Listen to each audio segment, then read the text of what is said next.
start out the lecture today with a little story from my background. One job that I had when I was in the Air Force was working in what's called the Space Computation Center. And part of the organization I worked for was responsible for not only keeping track of everything in space, but also keeping track of missile warning. So the missile warning system was our system that we were responsible for. And one day, our system failed, and we scrambled to Strategic Air Command, and bombers were in the air headed for the Soviet Union. And of course, this was not a very popular thing, but I want to use that sort of as an analogy to show you what can go wrong in the area of communication. Because what had happened is that when we designed this system, it was the crash program had to be done really fast so it wouldn't get canceled and that kind of thing, is that the programmer did something he probably shouldn't have done. In computers, you have what's called a line check. You send a message across a line, and then at the other end, they send that same message back to make sure that the line is working okay. Okay, that's sort of like a paraphrase in what we're talking about today. The problem was the programmer used the missile warning message with all zeros in it as the line check. So what happened?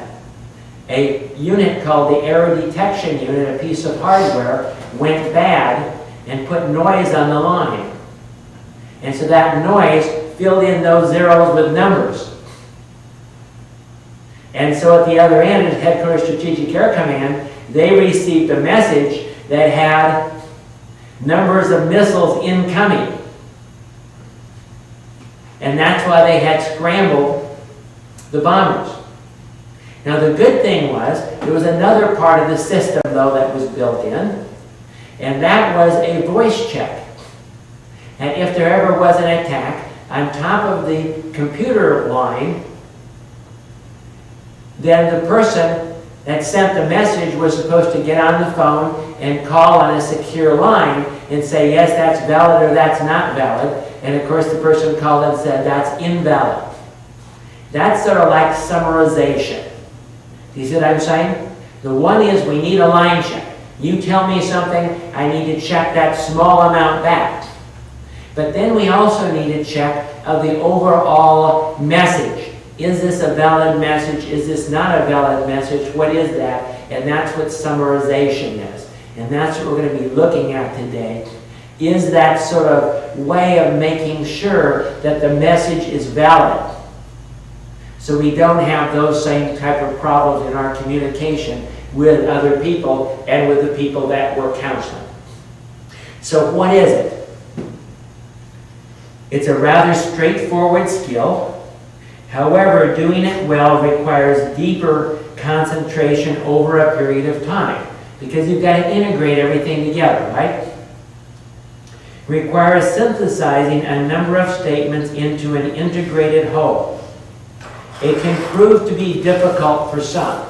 Later on, we're going to be doing what's called speaker-listener technique, and one of the things I found out with clients, there's some clients that just can't seem to paraphrase or summarize. They just can't seem to integrate when they're thinking, and there are others that just do it wonderfully, and there's no problem whatsoever. And of course, we need both on both sides to have adequate communication. What is actually being said more completely and fully, and organizes this data into something that really makes sense out of it. It's good for both you, the counselor or coach, and the client, because it provides a solid basis to continue. When do we use this? When we're ready to move on to something different usually, or we've been talking about quite a bit of data, we go and then summarize it to say, okay, now we both agree, this is what's been said and where we are, so now we can move on someplace and move on to the next step. It helps to keep talking from talking around the problem. See, we can go over here and over there and over there and over there and over there, and we don't know what we're even talking about anymore. But if you're going to summarize it, you got to put it all together, or you might just summarize it by saying, it sounds like we're confused. and we're all over the place. We've been talking about this and this and this and this and this. That's still a summary. But it just identifies the fact that we have to do more about it. It's especially important the more complex the issue is. And the longer you've gone, the more you need to do that. So what are our goals? To understand how the skill of summarizing helps to organize interviews and how the client thinks about the problem. To define this skill, to demonstrate the skill in an interview, and to learn how to use paraphrase and summarization to stop major communication problems, and to learn a technique called the speaker-listener technique. We're going to do all of that today. And then, of course, we want to practice all of this. How is this important in the interviewing process? The key purpose is to help the client integrate behavior, thoughts, and feelings. It isn't so much for me, it's more for the client.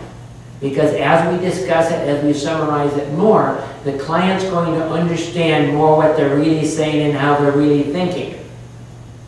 Secondary purpose is to see if you've fallen into distortions. Does this really make sense? Is this off the wall? Are we going too far over here and what we're saying here? Does this fit the reality test? To overcome confusion and sort things out. To help identify missing information. See, if I summarize it, but oops, when I summarize it, we didn't talk about this. That's a critical area. Now we get to come back and now we can deal with that. Clarifying thinking and feeling. Recapitulates, condenses, and organizes. Identifies relationships among key issues. How does this fit with this, fit with this? Validates feedback. Helps the client see their own distortions like a mirror. When you say it back to them, they say, no, that's not what I really meant. Help him examine his own thinking in a condensed form. Helps to put it all together and verify all of the previous skills. Because you're going to have to use all of the skills here to summarize at the end. Because if you're not hearing decently, if you're not attending, if you're not reflecting emotions, if you're not doing these things, it's not going to all come together. Provides a crucial foundation to go on with the conversation. Should be done at least before you go into the problem-solving phase. You just say, now we've agreed, this is what the problem is, we've agreed, this is what the data is, now we're going to go on and try and solve the problem. Summarization is similar to paraphrasing and reflection of feelings except for the following areas. It covers a longer period of time. It covers a broader range of feelings that have been expressed. It puts together a number of paragraphs, issues, or the entire session or sessions. It can be both data or feelings, or it can be data or feelings or both. It should integrate the data and the feelings together. Specific behaviors or things to think about as we summarize. It helps you sort of process and puts all this stuff together. It uses all of the attending skills that we're talking about. We note the important behavior, the thoughts, the feelings, the repeated patterns. This is what you're looking for. This is how you do it.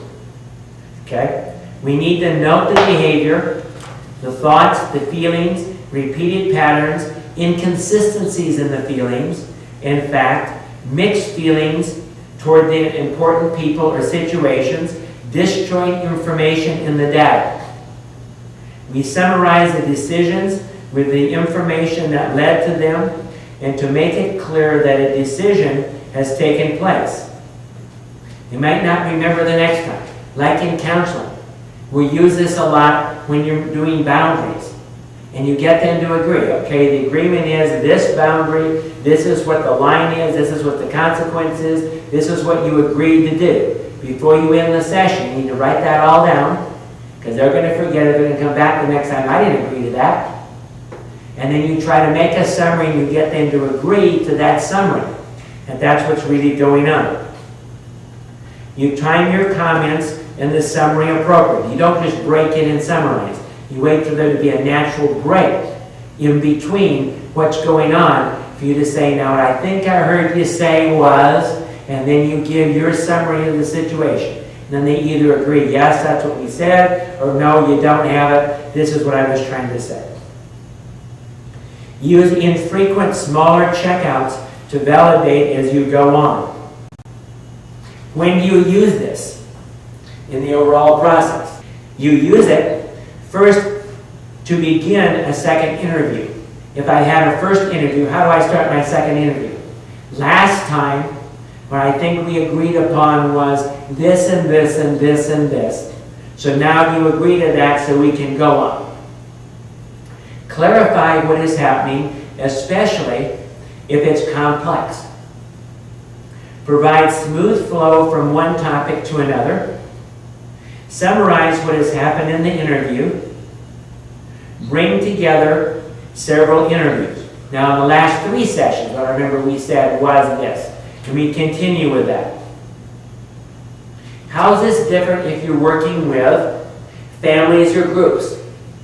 Summarization is even more important when you're working with groups, when you're working with families, because things get much more complex and you're trying to keep all of the people in the meeting all on the same page, thinking the same way. Summarize the complex interactions of the members. Now, I believe this is what she said, this is what he said, this is what he said, and I don't think you agreed to that. That's all summary. So the more complex things get, the more summarization we're going to use as we go along to keep things on track. It helps them better understand each other. At the beginning and the ending of your family counseling or coaching, you should use this. Summarize patterns. When I see we're just going around and around in circles here, we're not getting anyplace. Clarifying diverse points of view. We have 4 points of view here. 1, 2, 3, 4. If we summarize what each has said, it validates the individual's contribution. So I want to summarize what each person in the group has said particularly. It amplifies statements. I can use amplifying statements as examples. I can watch from different reactions to the summary. Now that's the overall stuff just on this area of summarizing. But now we're going to tie this together in a particular area, in a particular method that we call the speaker-listener techniques. This comes from the University of Denver out of a book called Fighting for Your Marriage. And we're going to do this for 2 reasons. 1, I want to teach you this technique, but 2, we want you to use this technique because it's going to force you to use all of your skills in using this technique. So it's a very good exercise that we can use to bring all these skills together for you that we've been talking about so far. Now, what is the speaker-listener technique? The first thing they did in this study is they watched people on videotape. I think it was 8 years, like maybe 30 or 40 couples for 8 years, and they watched and saw what kind of communication errors they made that were destroying their marriages. And they came up with 4 very particular, 4 very important ones. And these are all communication things you need to avoid in your counseling, but we need to avoid if you're doing marriage and family therapy or couples therapy or group therapy, or you have more than 2 people in your session. You need to do, and this is what counselors normally do anyway. The first thing you need to do, well, first, these are the things we need to stop first. The first is escalation. What does escalation look like? This person says something, the other person doesn't like it, they say something, the other one reacts, and we go boom, boom, boom, boom, until we have a big fight in our hands. Because what usually happens there? The one person misinterpreted what the other person was trying to say, or they took it personally, and because they took it personally, they got mad about it, so they'd said something back, and all we have is a whole series of miscommunications. And we need to learn how to straighten those out and not allow that to happen. Another standard communication area is discounting emotions. We want to stop that because it makes them feel unvalidated and like you're really not listening and you really don't care. The next one is excessively negative interpretations. See, somebody says something, the other person sees it much worse than the person intended it to be. And the last one is withdrawal. And some people just shut down. They might not walk out of the room, but I've had people in my counseling session just get up, get mad, and just leave, walk out the door. Usually in response to what another person in that session has said or something. And so we don't want that. But also, they just might shut down in your session. I was just counseling a person this last week. And I'm working on their area of control, and they want to be in control. They weren't liking what I was saying about that the more you try to control, the more out of control you get. And by the end of the session, they were sort of falling asleep. What was that in? They were definitely not attending, were they? And I could pick that up, that there was a real struggle going on there. So how does speaker-listener work? And we're going to give you a demonstration of this so you'll see how it works, but this is the way it works. First, what you do is you pick something as the control. As an example, I can take this pen. And I say, whoever has this pen is the one that is in control. It means they're the one that's going to initiate the talking. And their job is, on whatever topic they're talking about, is to use I statements and we statements, and to talk about that and say, I feel this way, I think this way, this is what I want. After they speak about 2 or 3 lines, then they stop, and the other person, the listener, that's the speaker, the listener then is to paraphrase back what that is. What I think I heard you say was that you're really mad at me and you want to wring my neck. Then the first speaker says, that's exactly what I meant. Or no, that wasn't exactly it, you missed this. And you work that into they both agree on what the statement is here. And then the person that's the speaker makes the next paragraph. Paraphrase, next paragraph, paraphrase, next paragraph, paraphrase, until the person that is talking wants a response. And then they say, what do you think about that? Or do you agree with that? Then the other person becomes the speaker, and they hand over the controller to the other person. Then this person over here now is the one, and they begin speaking, and it's the other person's job to do the paraphrasing back. And you go back and forth until they do all the speaking that they want to on the topic, and they're ready for a response. Then they ask a question, they hand the controller back to the other person. Now, how does this solve the communication problems? Well, first, can you escalate if you can't initiate anything?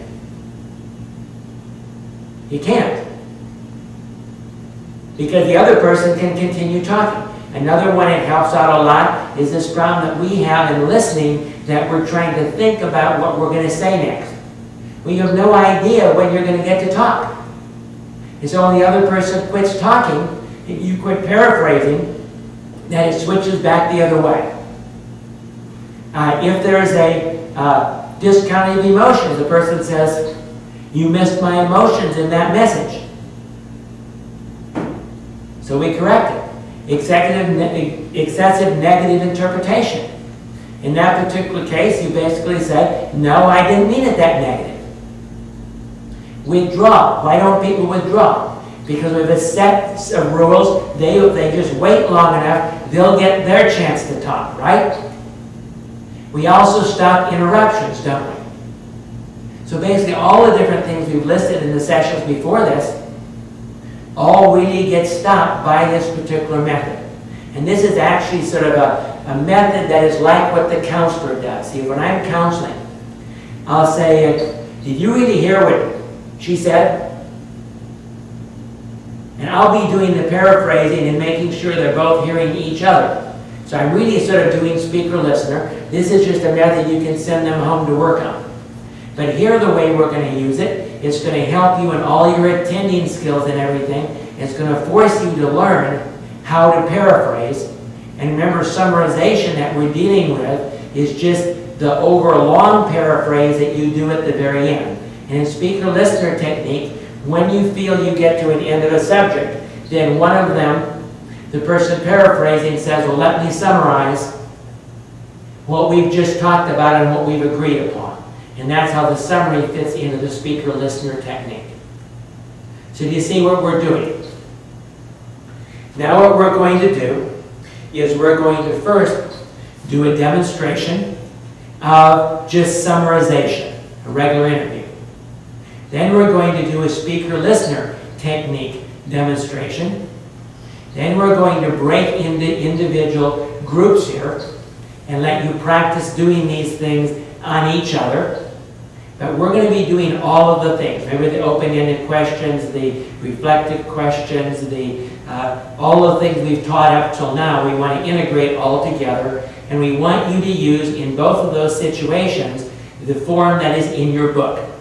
Okay, where you're going to be rating what type of questions, all the stuff that's going on, and putting down the different bullets. And then we want you to come up with your summarization of both of those sessions to practice. And then when you've broken into groups, you're going to be writing down your summaries.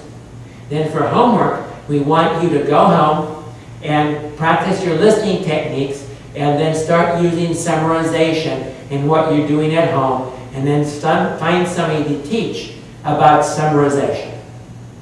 So now we're going to break up into, actually going to take a break here and set up and do our demonstrations. And what can I do to help you? Well, I want to talk to you about a situation. And not sure what to do about it. But last Sunday, my husband went to a golf tournament. And when he came back, he no longer spoke to me again. Didn't speak to you again at all? No, none whatsoever. And if I'm in the house, he goes into his room and closes the door, and he refuses to eat meals that are cooked, and so on and so forth. I'm hearing you're really concerned about this situation. Well, yes, for a lot of reasons. And a few months ago, he said he wanted a divorce, and I talked him out of it. He said, I'm not happy, and he said, you're not happy. And so he felt that divorce was the answer, and I talked him out of it and said, no, we have a good life. You know, this doesn't need to be. And so I'm wondering if it's come down to that again, and he just hasn't got up the nerve yet to approach the subject, and he's just not going to talk until he gets ready. And that's the real fear you have, since he's not talking to you, that maybe he's made up his mind and you're waiting for the other shoe to drop. Yeah, I think so. Yeah, I think so. And so that makes for a lot of concerns because, you know, how can I start over again? Okay. What do? I have to worry about a very minimal income and just everything that would be involved in my life would just change completely. It have a great impact on you, not if this happened. Oh, yeah. I can really pick up on your emotion that this is a huge deal to you. You're really afraid that this could really be happy. I really believe that it is. I myself would never get a divorce because I just feel that that's not what God would want. But he's been very closed for a long time. He goes into these patterns from time to time, but this is the worst. So you feel he's depressed? He probably is. Feels that life should be better. But he won't participate in life. Are there any other possibilities of why he isn't talking right now? I have no idea. He went to the tournament and we were okay. Okay. gave him money for the tournament, because I always handle the finances, and he wanted to go do the tournament if we could afford it, and I said we can afford it. You know, take the money, have fun. And, but when he came home, something had happened. What's the meta-communication that you pick up as a woman? You're going to pick up and read all sorts of things that may be true or may not be true, but what's the meta-communication that you're picking up from him concerning this? Could you explain to me the meta-communication? How he looks, is he stern, is he depressed? See, and then ask him the question, what are the other options? Maybe it's just he's depressed. Maybe it is just that he is having a bad day. Maybe, like most men, he has nothing to talk about. Well, even when you have nothing to talk about, you don't have to lock yourself in your room. Okay, see, so he locked himself in his room. What's he doing in his room, locked into his room, do you know? Well, before he started closing the door, he would sleep. He would watch TV. Maybe get on his computer. So he's completely isolated himself. Isolated himself. So what are the different options? What are the different possibilities that are plausible after what's going on? I know the scariest one is that maybe he's just decided he wants a divorce, but how about the other? What other options could this be, knowing him?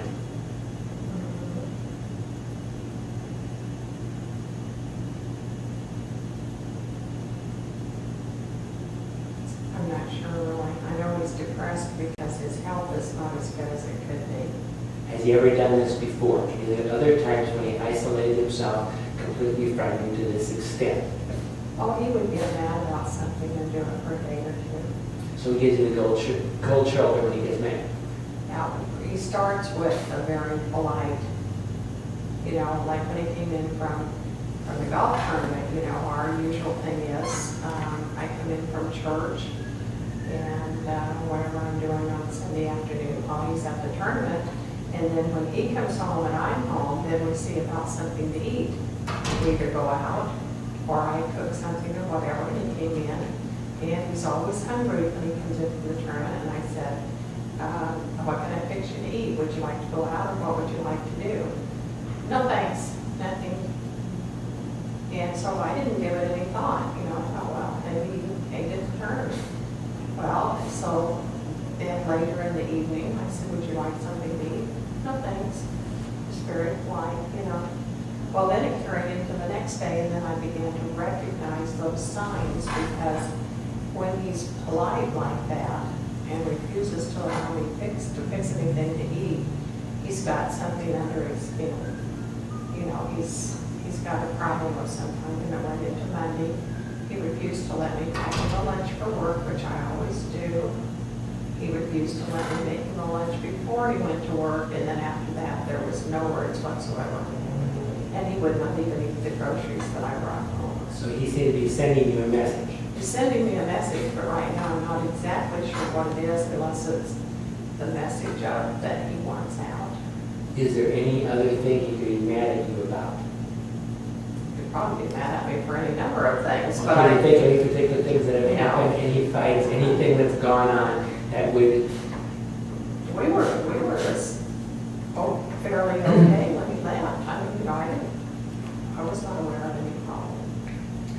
So let me sort of summarize that and put it together. What I'm hearing you tell me is that your husband came home, was just polite, didn't want to have anything to do with eating with you or doing anything, went to his room, sort of locked himself in the room, sort of sending you the cold shoulder message of something, and you have a great fear that maybe he's made up his mind and he's going to end up divorcing you, and if he end up divorcing you, that would cause you all sorts of insecurity because of a job and money and everything else. And so you have this fear that that might be what is going on. Is that what I'm really hearing? See, the thing is, that's all very true. And I would not concern myself if I was younger, because I've always been tough. You know, I can always go out and work and do and take care of things. But in my older age, you it's not so easy. And I've been away from the, you know, when I worked at the police department for so many years, I learned my job very well there. There was nothing there that would help me on another job. We didn't even use Word or any of that stuff. The computer program was something totally different. I mean, there was absolutely nothing. So I've been away from the work world for a good many years. And plus, people don't hire older people as well. So to get a job that would, you know, that would provide a decent income is pretty frightening right now. And so it's just, you know, there's a lot of concerns. And, you know, when you're trying to keep a roof over your head, and he made it clear before that if we ever divorced, that he'd see that I had nothing. And I'll be taken off of insurance and all those things. Of course, we know that that really isn't the case, and you can't really do that. But he still might make it a very messy divorce, and I'm really hearing is that you are really concerned at your age that to really be able to take care of yourself might be a real struggle if this would happen, and that's why you have this tremendous fear. And it could mean that, although we don't know that at all, it could mean many, many other things. So we really figured out this particular point. One thing that's difficult is because there's no communication. See, mature people, when they can communicate, they can talk about things, and they, even if they decide to divorce or whatever, they can work out the details of that. But he's a person that will freeze up and will not say anything, and that makes it extremely hard. It also makes you feel extremely insecure when that particular thing is going on. We don't know what to expect. And especially from a woman's point of view, relationships are based on talking, and so when he doesn't talk, you just don't know, and so all you can do is think about it. What can you do though to help yourself feel more secure while you're waiting to see what's really going on? Well, I can't think of anything. If I could have, I would have been doing it already. Well, I'm really... Well, how about turning the whole thing over to God? You say, God, whatever you want, you have my perfect best interest in mind, and you have a plan for the rest of my life. And you know that if it's in my best interest, that I move on to something else, and that this happens, then fine. But God, if not, then I ask that you get a hold of him and you send an 18-foot angel with a flaming two-edged sword, or you do something to get a hold of him, and you do something to get his attention. And Lord, I'm trusting that you're going to work this all out, because I know it's not your will that we end up being divorced. But the idea is to take it all and give it to him. The Bible says that we need to cast our cares upon him, for he cares for us. And we have to use that so we don't sort of obsess, because going around in our mind, it's so easy to just obsess and to be thinking about it and to be all worried about it all the time. I would have just chalked this up as just a very bad mood, except for the fact of talking about divorce before. Understand? And that is a possibility. We need to take it to the Lord in prayer. That sounds good. I'll do my best to do that. Okay. So we're going to put at this particular point, I hope those of you watching the videotape have marked down on your sheet what type of open and closed questions that I used, what type of reflective questions and emotions that I used, what encouragements I did, what summaries and what paraphrases that we used in this particular session. Now what we're going to do is we're going to now use this and use speaker-listener technique to show you how the whole paraphrase system will work. And we're going to start that I'm going to take a controller here, and we'll use my pen as the controller. And I'm going to give Loretta the pen, and I'm going to let her, and we can continue on the same topic or even redo the topic or whatever. And we're going to do it in the speaker-listener, so you see how the same thing would go in a speaker-listener situation. I realize that under normal circumstances, the life I lead may be a bit of a hindrance to a marriage situation. I stay very busy. I'm active in my church. I'm active at the counseling center, so on and so forth. And I love it. You know, I just absolutely love it. You know, we have to stop there because I have to paraphrase that all back. If you give me too many sentences, I'm not going to remember everything, right? And be able to paraphrase it back. So we're teaching speaker listeners as we go along. What I think I heard you say is that you have a concern that maybe your lifestyle of being busy all the time and working at the counseling center and doing all that might be contributing to the problem. It's a possibility. Okay, and you see how she corrected what I said. See, I did my paraphrase, and so now I hear that possibly could be a contributing factor to the problem. But if we go back a few years when we first married, he let me to know in no uncertain terms that he had certain things that he did in his life and that I was not to interfere with them. And that would be his studying. He said, I'm studying, don't bother me, don't come and ask if I want some iced tea or anything, just leave me alone. You know, and he used to study by the hour and also with his golf, you know. He said, I will be doing this, and he said, I spend a lot of time. I spend hours and hours and hours a day. And then you chalk that up with a full-time job. How much time left? Hang on, let me paraphrase. Okay. Let me try my best. Okay? And we're probably in a case like this, we're probably going to have to limit her to about 1 or 2 sentences. So I can get the paraphrase more accurately. So I don't forget everything that's going on. If you're actually doing speaker listener, though, you can have a sheet of paper, and I could be writing down notes, which would help me to paraphrase here a little bit better.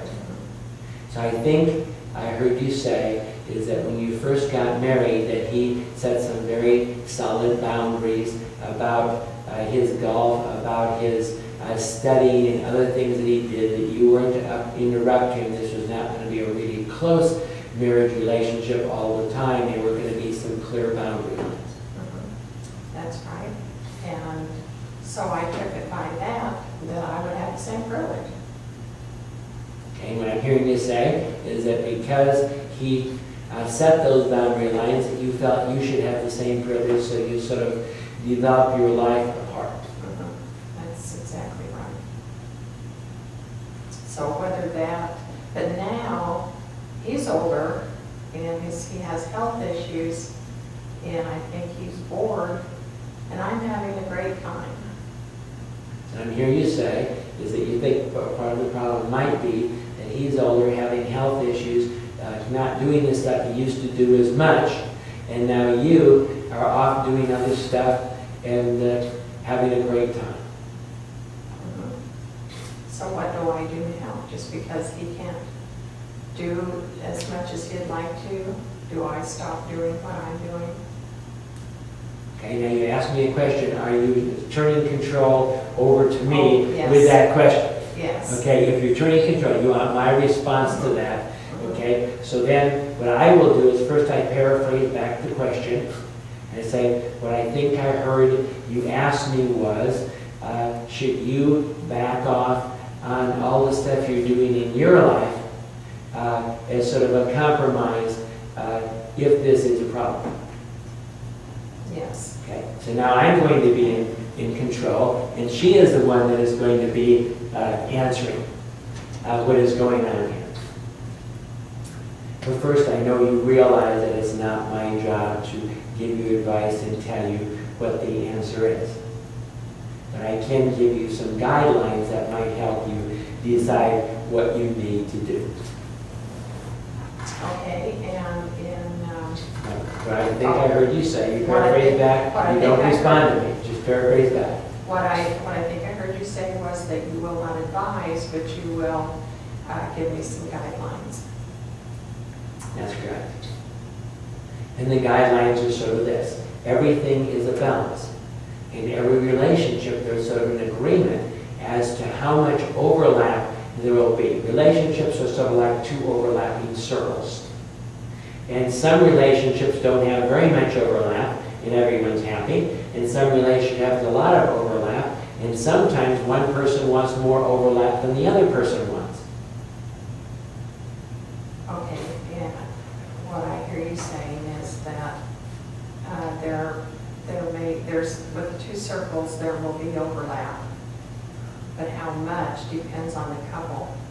Some of it is okay, and a certain overlap is okay, but for some couples, but maybe a different overlap is best for other couples. That's right. And what you have to do is negotiate that overlap. And that means you might not be doing as much outside as you want to do, but you might be doing more outside than he wants you to do. And it's an overlap you have to find. We call it a win-win solution. So you have to find that win-win in between as an overlap that you can both agree on to maintain the relationship. What I'm hearing you say is that we have to find the balance so that we both win as far as the overlap is concerned. And the challenge is going to be getting him to talk enough that you can find out if this is even the problem that you think it is, because we don't know that, or that this is the real issue of how much stuff you're doing versus how much stuff he is doing, because until we define the question, we don't even know what we're dealing with.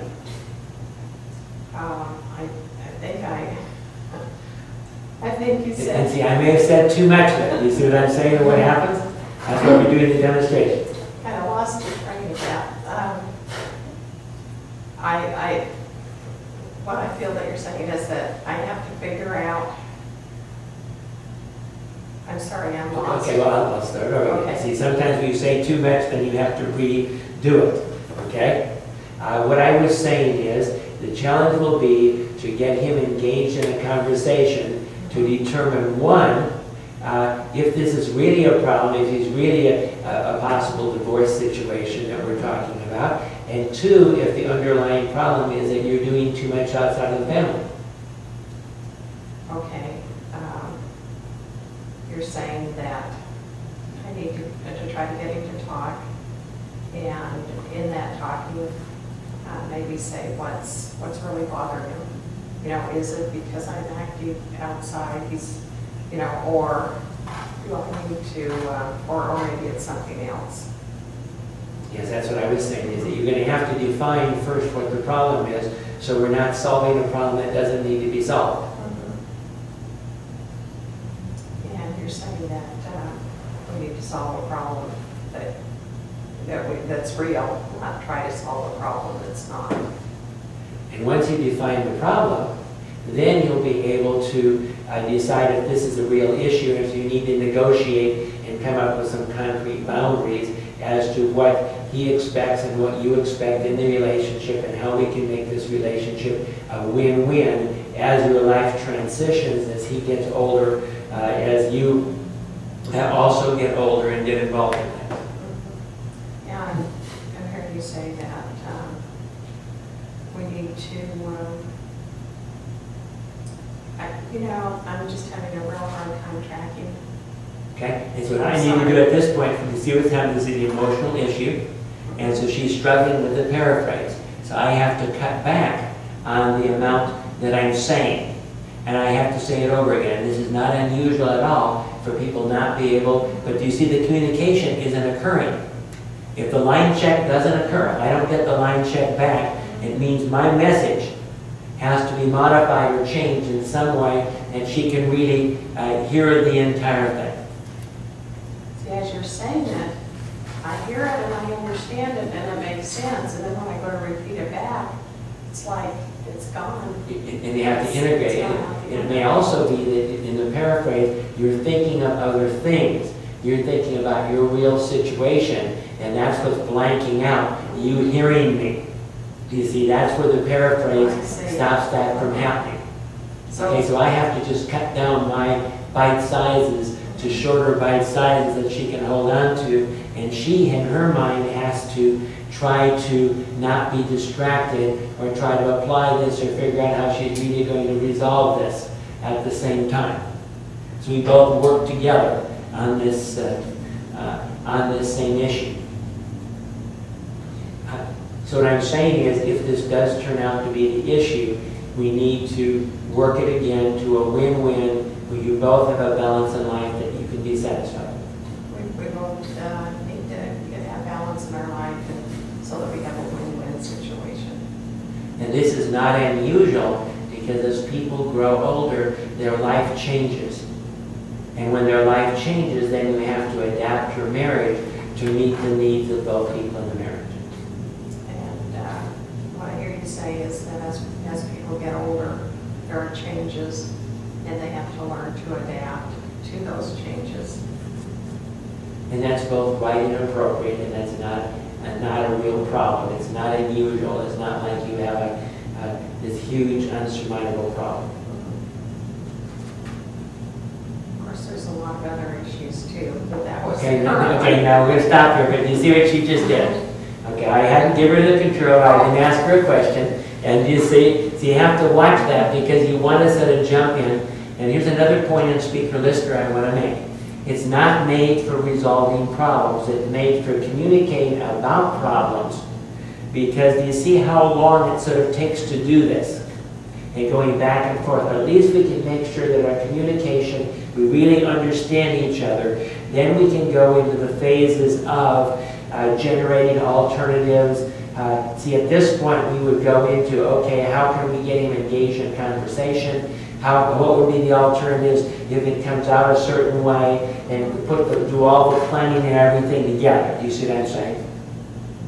Now, in this particular thing, what I would have done at that point when I felt we had done everything, I would say, what do you think you want to do about it?